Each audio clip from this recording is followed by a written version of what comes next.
بسم اللہ الرحمن الرحیم۔ السلام علیکم۔ آج ہم اسٹارٹ کریں گے اردو 101 کا سبق نمبر 27 یعنی 27۔ آج ہم نے اردو ناول پڑھنا ہے۔ بہت ایزی لیکچر ہے، لیکن اس میں آپ لوگوں نے کچھ چیزیں آپ یاد کرنے والی ہیں، وہ آپ لوگوں نے اچھی طرح سے یاد کر لینی ہے، ٹھیک ہے؟ میں آپ کو بتاتی جاؤں گی، اور پلیز ویڈیو کو اینڈ تک ضرور دیکھا کریں۔ اور جو ہے اگر آپ لوگوں کو لیکچر پسند آ رہے ہوں تو لائک شیئر اور سبسکرائب بھی ضرور کر دیجیے۔ اور آپ کو کتنا ٹائم لگتا ہے سبسکرائب کرنے میں؟ آپ لوگ نہیں کرتے سبسکرائب۔ خیر، ہم سٹارٹ کرتے ہیں یہاں سے افسانوی ادب۔ اچھا، اس کی ڈیفینیشن بہت امپورٹنٹ ہے۔ افسانوی ادب، غیر افسانوی ادب، ان دونوں کا فرق آپ لوگوں نے اچھی طرح سے یاد رکھنا ہے۔ کیسے ہم پڑھتے ہیں، دیکھو، افسانوی ادب ہم اس ادب کو کہتے ہیں جس میں داستان، ناول، افسانہ اور ڈرامہ جیسی اصناف آتی ہیں، ٹھیک ہے؟ یہ آپ لوگوں نے یاد رکھنا ہے۔ داستان جو ہوتی ہے وہ بہت لمبی لمبی داستانیں لکھی جاتی تھی جن میں کچھ سمجھ ہی نہیں آتی تھی کہ ہو کیا رہا ہے۔ تو ناول، افسانہ ایک کہانی ہوتی ہے، اور عموماً ناول میں بھی کہانی ہوتی ہے نا، لیکن ناول تھوڑی سی ہٹ کی چیز ہے، ٹھیک ہے؟ داستان زیادہ لمبی لمبی ہوتی تھی، اور ڈرامہ تو آپ لوگوں کو پتہ ہی ہے۔ خیر، غیر افسانوی ادب وہ ادب ہوتا ہے جس میں مضمون نویسی، انشاء پردازی، رپورٹ رائٹنگ، خطوط نویسی یا ایسی دوسری اصناف آتی ہیں جس میں افسانیت نہیں پائی جاتی۔ افسانیت ہوتا ہے افسانہ ہوتا ہے جسے ہم کہانی، کوئی من گھڑت کہانی لکھی جاتی ہے افسانہ، تو اس میں افسانیت نہیں ہوتی، ٹھیک ہے؟ غیر افسانی ادب میں تو افسانی ادب کی بنیادی روح کہانی ہے، یعنی افسانی ادب میں کہانی ہوتی ہے، غیر افسانی ادب میں نہیں۔ خیر، کہانی کیا ہے؟ کہانی ایک بہت سادہ سا، عام سا، معمولی سا لفظ ہے، ٹھیک ہے، جو کہ ہمیں پتہ ہے۔ یہ کہانی جو ہے نا، اس کا مطلب ہے واقعات کا تسلسل، ٹھیک ہے، یا کسی ایک واقعہ کی جزیات کا بیان، یعنی ایک ایسا واقعہ جس میں خاص ابتدا موجود ہو، جس میں وسط ہو، جس میں نقطہ عروج اور نقطہ اختتام ہو، وہ اجزاء ہیں جو ایک کہانی کو مکمل کرتے ہیں۔ کہانی ایک ایسے مکمل ہوتی ہے نا، کہانی ایسے لکھی جاتی ہے کہ پہلے سٹارٹ ہوتا ہے اور پھر درمیان میں اس کا ایک مڈ پوائنٹ ہوتا ہے، اور پھر جو ہے اینڈ ہوتی ہے کہانی کی، تو یہ والی بات ہو رہی ہے۔ داستان کو ناول سے الگ کرنے والا، اگر ہم کہیں، مطلب داستان کو ہم ناول سے الگ کیسے کر سکتے ہیں؟ اب دو چیزیں ہیں جو داستان کو جو ناول سے الگ کرتی ہیں، یعنی ناول کو جو ہے داستان سے الگ کرتی ہیں، وہ کیا ہے؟ داستان کو جو چیز ناول سے الگ کرتی ہے نا، وہ ہے نقطہ ترتیب اور تسلسل۔ یعنی داستان میں نقطہ ترتیب نہیں تھا اور نہ ہی تسلسل تھا، مطلب داستانیں لکھی جاتی تھی، آپ لوگ ایسے سمجھ لو کہ پہلے لوگ جو ہوتے تھے نا، ان کے پاس وہ جب رات کو بیٹھ جاتے تھے سب اکٹھے ہو کر نا، تو وہ لمبی لمبی داستانیں سناتے ہوتے تھے، تو وہ ہوتی تھی داستان۔ تو داستان جو ہے نا، وہ اس میں کوئی ترتیب نہیں ہوتی تھی، اس میں کوئی تسلسل نہیں ہوتا تھا، ٹھیک ہے؟ تو پہلے داستانیں جو زبانی پر کہی جاتی تھی، یعنی قصہ گوئی کی صورت میں، اور بعد میں پھر داستانیں لکھی جانے لگی۔ ایک ایرانی داستان گو تھا، اس سے کہیں جانا تھا تو وہ دربار میں اس نے ایک داستان اپنی شروع کی ہوئی تھی، تو اس نے اپنے شاگرد سے کہا کہ تم نا اس داستان کو آگے چلاؤ میری واپسی تک۔ تو شاگرد نے پوچھا کہ استاد محترم، ابھی داستان کا قصہ تو میں چلا لوں گا، لیکن یہ بتا دیں کہ مجھے کہاں سے کہاں تک جانا ہے؟ یعنی خود ہی سمجھ لو کہ وہ تو اتنی لمبی لمبی داستانیں ہیں۔ تو اب تک تو استاد نے کہا کہ میں نے اب تک دلہا کی بارات کو دلہن کے گھر تک پہنچا ہے، تم یہاں کے واقعات بیان کرو، تب تک میں واپس آ جاؤں گا۔ تو شاگرد نے دلہن کے گھر پر بارات کے واقعات جو ہے وہ بیان کرتا رہا۔ شاگرد جو تھا نا، وہ دلہن کے گھر پر جو بارات جب آئی نا، تو وہی واقعات بیان کرتا رہا، مطلب ایسے واقعے جو مہینوں تک چلتے ہیں، ان میں تسلسل نہیں ہوتا، یہ داستانیں ہوتی ہیں، ٹھیک ہے؟ داستانوں میں بکھراؤ ہوتا ہے۔ اس کے علاوہ داستانوں کا دوسرا بڑا فرق جو اسے ناول سے الگ کرتا ہے، وہ مفہوم الفطرت عناصر، یعنی وہ غیر حقیقی عناصر، مطلب جو حقیقت نہیں تھے، جس پر جادو یا طرزماتی کا خاص رجحان ملتا ہے، یعنی جیسے الف لیلا جو ہے نا، اس طرح۔ تو اسی طرح یہی طرزماتی ماحول حقیقت سے دور لے جاتا ہے۔ ہمیں تسکین تو ملتی ہے اسے، لیکن ہماری زندگی پر اس کا کوئی اثر نہیں ہوتا۔ تو بہرحال داستانوں کا ایک بہت بڑا فائدہ یہ تھا کہ داستانوں نے ہماری تہذیب اور ہمارے ثقافتی ورثے کو محفوظ کیا۔ یہ امپورٹنٹ ہے کہ لائن آپ لوگ اپنے مائنڈ میں رکھنی ہے۔ تو جب ہم باغ و بہار کو ہم دہلوی تہذیب کا عکاس اور ثانیہ ذکر یعنی فسانہ عجائب کو ہم لکھنوی تہذیب کا عکاس کہتے ہیں، ٹھیک ہے، یہ آپ لوگوں نے یاد رکھنا۔ باغ و بہار کو ہم دہلوی تہذیب کا عکاس اور ثانیہ ذکر یعنی فسانہ عجائب کو ہم لکھنوی تہذیب کا عکاس کہتے ہیں۔ یہ MCQs کے ساتھ سے امپورٹنٹ ہے۔ یہ ہم نے پیچھے اپنے پڑھا بھی تھا۔ میر امن دہلوی اور رجب علی بیگ سے بنے اپنی دونوں داستانوں میں بھی دہلوی اور لکھنوی تہذیب کو کچھ ایسا جمع کر دیا تھا جس میں تہذیب و ثقافت کی مثالیں ہمیں کسی اور تہذیب میں نظر نہیں آتی۔ تو ناول کیا ہے؟ ناول انگریزی زبان کا لفظ ہے، لیکن حقیقت یہ ہے کہ یہ انگریزی سے اردو میں آیا ہے، لیکن یہ لفظ بنیادی طور پر انگریزی کا نہیں ہے، یہ لفظ اطالوی کا ہے۔ ناول جو ہے نا، یہ انگریزی کا لفظ تو ہے، لیکن حقیقت یہ ہے کہ انگریزی سے اردو میں آیا ہے۔ وہ کیسے آیا ہے کہ یہ لفظ اطالوی ہے، جس کے معنی ہے نئے کی۔ اطالوی میں اسے ناولیا کہا جاتا ہے، ناولا کہا جاتا ہے اسے۔ آج ہماری اردو زبان میں عموماً ہم ایک اصطلاح استعمال کرتے ہیں، نیا نویلا۔ ہم کہتے نہیں ہیں کہ یہ تو ہاں نیا نویلا، یہ وہی والا نیا نویلا، ٹھیک ہے۔ دراصل یہ نویلا اردو میں ناولا سے لیا گیا، یعنی اس دور میں یہ ایک ایسی صنف تھی جسے نیا تصور کیا جاتا تھا۔ تو ناولیا کی جو ہے صورت میں ابتدا ہوئی۔ تو ناول سے بہت مختلف تھا تب کا ناول جو تھا نا، وہ آج کے دور کے ناول سے بہت زیادہ مختلف تھا، یعنی داستان کے بہت قریب تھا، بھی بہت لمبے لمبے ناول لکھے جاتے تھے۔ تو اس کے جس میں کوئی تسلسل نہیں ہوتا تھا، اس کے برعکس مطلب کہ ہوتا تھا وہ ناول تھا، لیکن داستان کی طرح ہوتا تھا۔ تو اس کے برعکس یہی قصہ گوئی کا انداز فرانس میں پہنچا، تو اس میں دوبارہ خیالاتی عناصر آ گئے، تخلیقات آ گئے، مفوق الفطرت عناصر آ گئے، جس سے ایک نئی صنف جسے وہاں پر رومانیکو کہا جاتا تھا کا آغاز ہوا، جسے اردو میں رومانس کہتے ہیں۔ تو وہ رومانس ہے جس میں مفوق الفطرت عناصر خاصی حد تک پائی جاتی ہیں۔ یہ آپ لوگوں نے رومانس سے یاد رکھنا ہے۔ اچھا، ابو الللیث صدیقی ڈاکٹر فرمان فتح پوری کی کتاب اردو نثر کا فنی ارتقاء میں ناول اور رومانس کا فرق بیان کرتے ہوئے لکھتے ہیں۔ یہ بھی امپورٹنٹ آپ کو یاد کرنا ہے کہ ڈاکٹر فرمان پوری کتاب میں انہوں نے کیا لکھا تھا، ایسی نثری قصہ جو حقیقت نگاری کا حامل ہوتے ہوئے بھی واقعی حالات انسانی کا بیان ہو، عام گفتگو میں اور ادبی تنقید میں نمایاں طور پر ناول کہلانے کا مستحق ہے، ٹھیک ہے، یعنی حقیقت نگاری ناول میں ہوتی ہے۔ ایسا نثری قصہ جو زندگی کو غلط یا غیر معمولی طریقے سے پیش کرے، جہاں عجیب و غریب ماحول یا ناممکن الوقوع حالات پیش آ جائیں، ٹھیک ہے، یا جہاں فطرت انسانی کی خیر اور شر کے مثالی رنگ میں ابھارا گیا ہو، وہ رومانس کہلاتا ہے۔ تو یہ فرق آپ لوگوں نے اچھی طرح یاد رکھنا ہے۔ اب جو ہے اب ایک بک ہے دی ناول ٹوڈے میں فلپ ہینڈرسن کہتے ہیں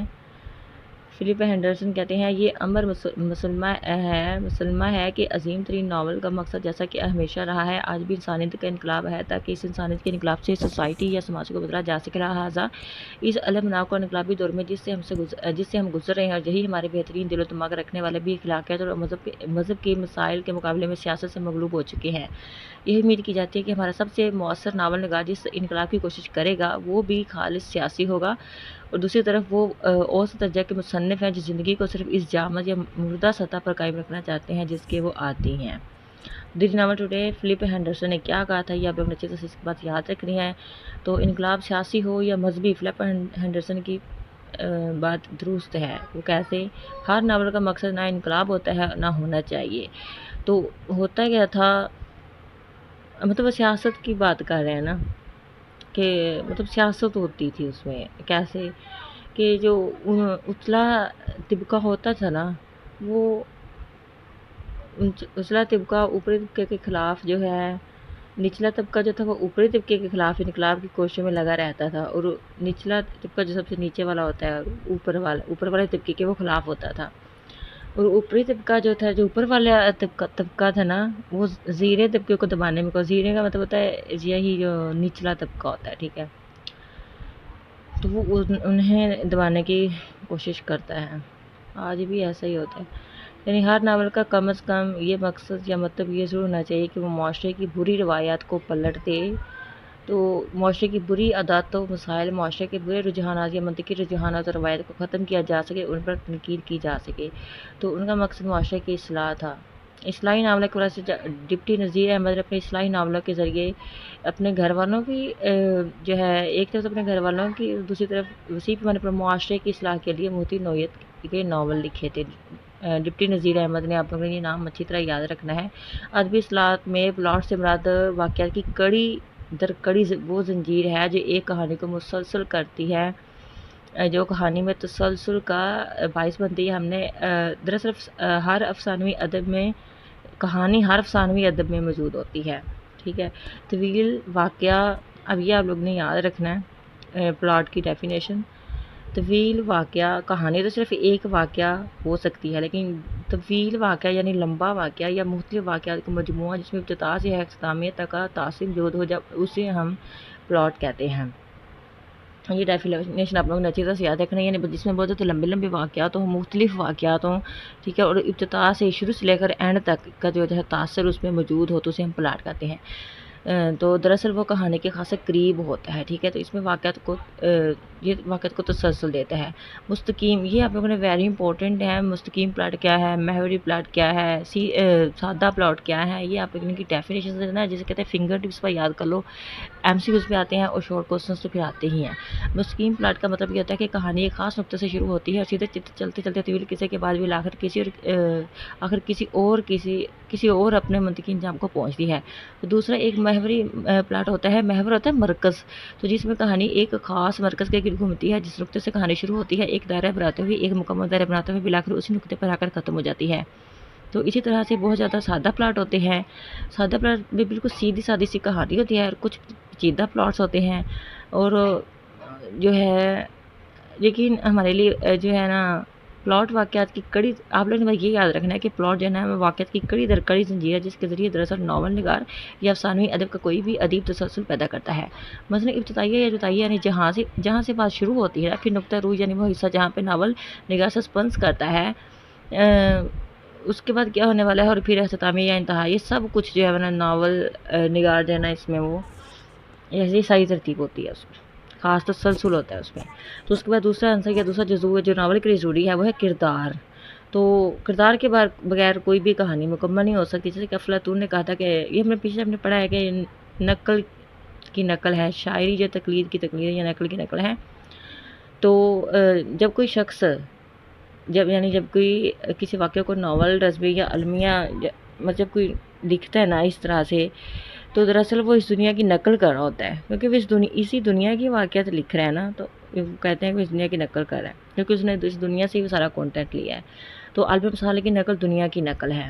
تو مطلب وہ جب معاشرے کے کردار جب کوئی انسان جو ہے وہ ناول لکھے گا نا، تو وہ معاشرے کے کردار ہی چنے گا، تو بہرحال وہ کردار انسان ہوں گے، انسانوں کے کردار ہوں گے نا۔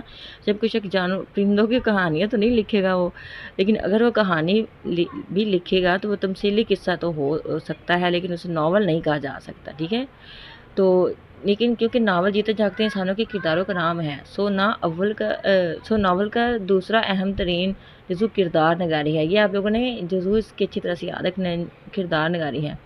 کردار کتنے کردار کس نوع کے کردار جو ہے نا یہ کسی بھی ناول کو مضبوط بناتے ہیں۔ تو کردار زیادہ سے زیادہ حقیقت کے قریب ہونے چاہیے۔ ارسطو نے ایک نظریہ امکان کا مطلب تھا مطلب کیا کہ حقیقتاً میں کوئی چیز جو ہے وہ واقعہ وہ وقوع پذیر ہوا ہو یا نہ ہوا، لیکن اس کے وقوع پذیر ہونے کے امکانات ضرور ہوں، یعنی فیوچر میں اس کے ہونے کے چانسز ہونے چاہیے، تو اسے ہم کہتے ہیں نظریہ امکان۔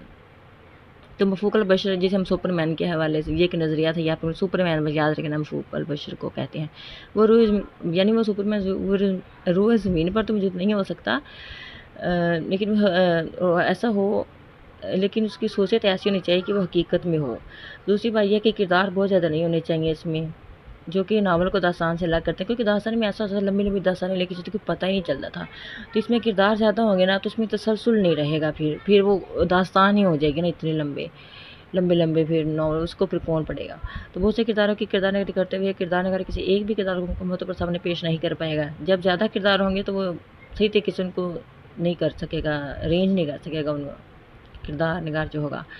تو ناول کا ایک ہیرو اور ایک ہیروئن اور چند ایک مرکزی کریکٹرز یعنی کردار ہوتے ہیں، اور باقی ضمنی کردار ہوتے ہیں یا ذیلی کردار ہوتے ہیں۔ تو ذیلی کرداروں کی موجودگی میں اصلی کرداروں کی شخصیت کو معنی کرنے کے لیے نہیں ہوتی، بلکہ ان کی موجودگی بنیادی یا مرکزی کرداروں کو واضح کرنے کے لیے ہوتی ہے۔ اور ناول کو ایک خاص دور کی تصویر کشی کرنی چاہیے، تو کسی ایک دور کا عکاس ہو اور اسی طرح سے مکانی اعتبار سے کسی خاص معاشرت کا عکاس ہو۔ ناول کی ضروری ہے کہ وہ کسی ایک دور کا عکاس ہو یا اسی دور سے مکانی اعتبار سے کسی خاص معاشرت کا عکاس ہو، تو جس میں ایک بہت بڑا تجربہ شعور کا تجربہ ہے، جیسے کہ جو ہے قرۃ العین حیدر کے ناولوں میں جو ہے ہمیں یہ جو ہے نا شعور کا تجربہ یہ زیادہ دیکھنے کو ملتا ہے۔ ان کا ناول تھا آگ کا دریا، یہ اپنے نام سے کوئی ریلیٹ جو ہے نا یاد رکھنا ہے۔ انہوں نے کم و بیش 4,500 سال کی تہذیب کو ہمارے سامنے پیش کر دیا۔ ہندوستان کی 4,500 سال کی تاریخ ہماری نظروں کے سامنے آ جاتی ہے۔ تو مکالمات کہانی کا بنیادی جز نہیں بلکہ ایک سوانی جز ہے، ٹھیک ہے، ایک سوانی جز ہے، یہ آپ کو جیسے یاد رکھنا ہے، کیونکہ ناول بنیادی طور پر ایک بیانیہ ہے، جبکہ ڈرامہ ایک عمل ہے۔ ڈرامے میں ایکٹنگ کی جاتی ہے نا، تو ناول میں ہم بیان کرتے ہیں چیزوں کو۔ تو تیسری بات یہ کہ مکالمات فطری نوعیت کے ہونے چاہیے۔ وہ کہتے ہیں مکالمات کے لیے ضروری ہے کہ مختصر ہونے کے ساتھ ساتھ وہ ریئلسٹک بھی ہونے چاہیے، ریئلسٹک، ٹھیک ہے۔ تو اس کے بعد باری آتی ہے منظر نگاری کی، تو لہٰذا منظر نگاری پر قدرت ناول نگاری کے لیے بہت ضروری ہے، اس میں منظر نگاری بھی صحیح طریقے سے ہونی چاہیے، ٹھیک ہے۔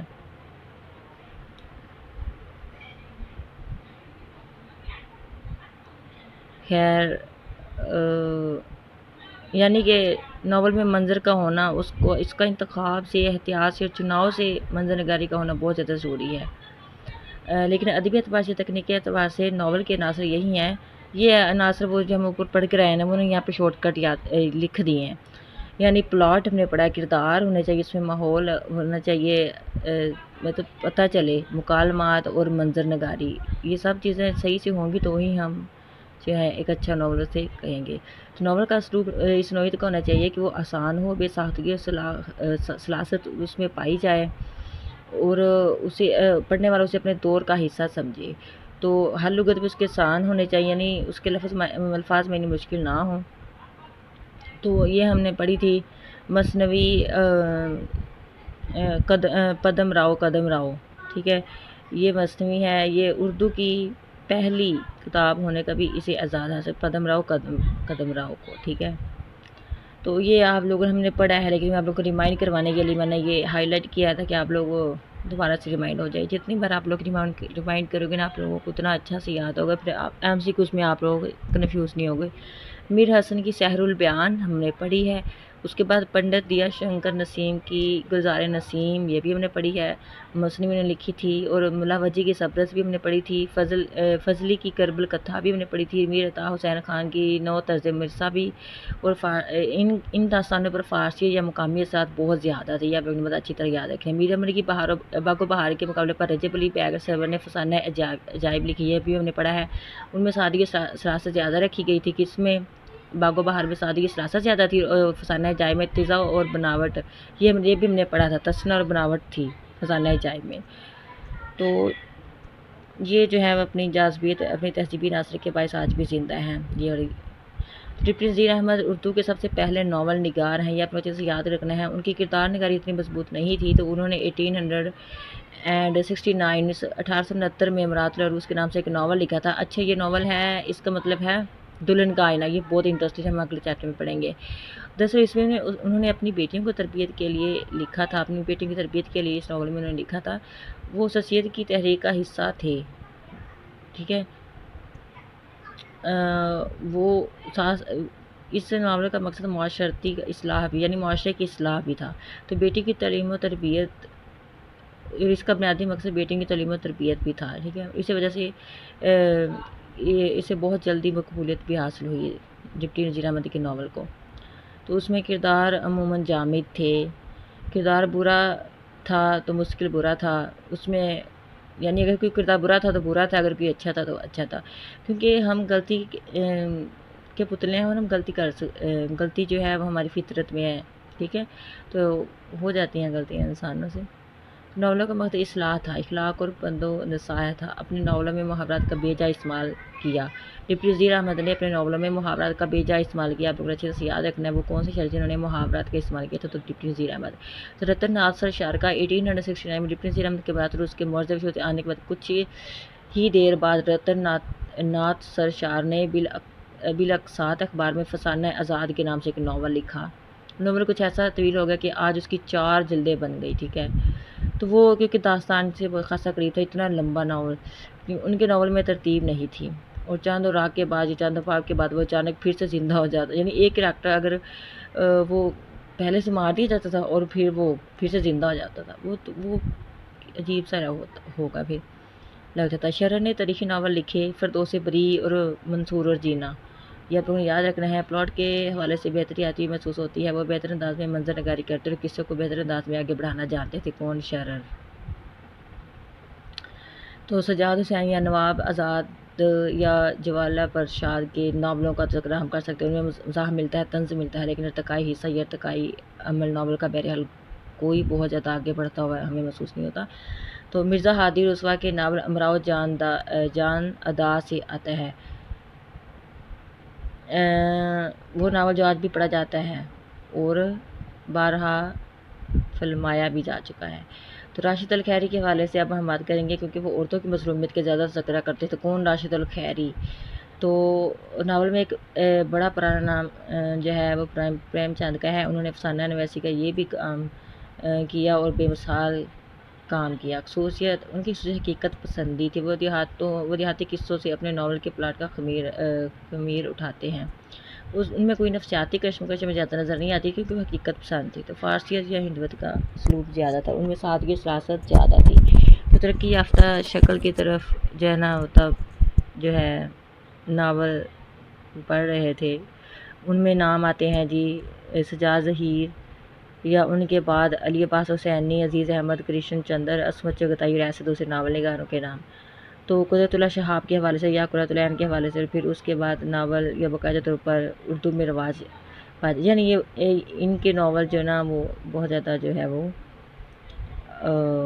ترقی یافتہ تھے. یہ آپ لوگوں نے اچھے سے یاد رکھنے ہیں. بس آج کا لیکچر ہمارے یہاں پر ختم ہوا. بس یہی چیزیں تھی میں نے آپ لوگوں کو جو بتا دی ہیں. باقی پلیز لیکچر کو لائک شیئر اور سبسکرائب ضرور. جو بچے ویڈیوز کو دیکھ رہے ہیں نا ان کا فرض بنتا ہے کہ وہ چینل کو لائک بھی کریں، شیئر بھی کریں اور سبسکرائب بھی کریں. باقی اللہ تعالیٰ آپ لوگوں کی مدد فرمائے، آپ لوگوں کو کچھ اچھے نمبر سے پاس کروائے، اچھے سے GPA دیں. اور پلیز کامنٹ سیکشن میں بتائیے گا ضرور آپ لوگوں کا رزلٹ کیسا آیا. اور باقی ہمیں بھی اپنی دعا میں یاد رکھیے گا. باقی تھینک یو سو مچ. اللہ حافظ.